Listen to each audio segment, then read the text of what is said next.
আমি যেটা বলতে চাই হচ্ছে যে এই যে সুযোগ সৃষ্টি হয়েছে নতুন করে রাষ্ট্রকে নির্মাণের, এই সুযোগের সৎ ব্যবহারটা আমাদেরকে করতে হবে।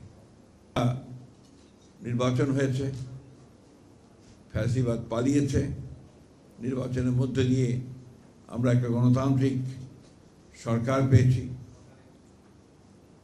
আমরা খুব ভালো করেই জানি যে এত অল্প সময়ের মধ্যে 15 বছরের যে লুটপাট, ধ্বংস, হত্যাযজ্ঞ সব কিছুকে শুধরে দেওয়া সম্ভব নয়, কিন্তু কাজটা শুরু করতে হবে।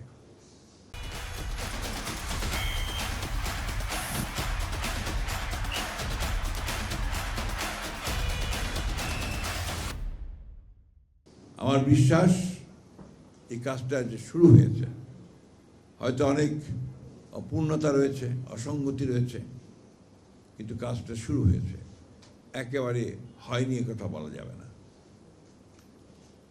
আমাদের বিশ্বাস আছে, আস্থা আছে, আমাদের মানুষের প্রতি আস্থা আছে, গণতান্ত্রিক শক্তিগুলোর উপরে আস্থা আছে যে আমরা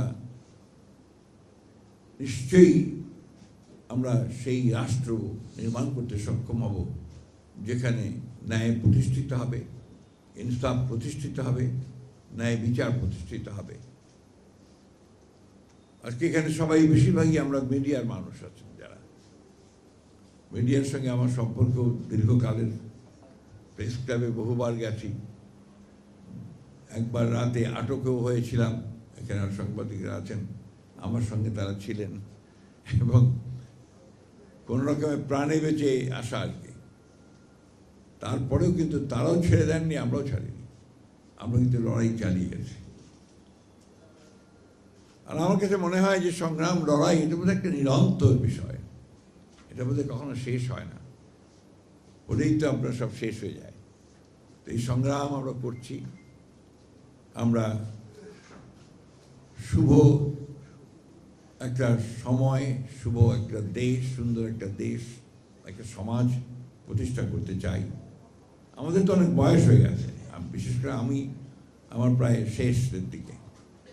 ছাত্র জীবন থেকে এই সমাজ পরিবর্তনের সংগ্রাম করেছি।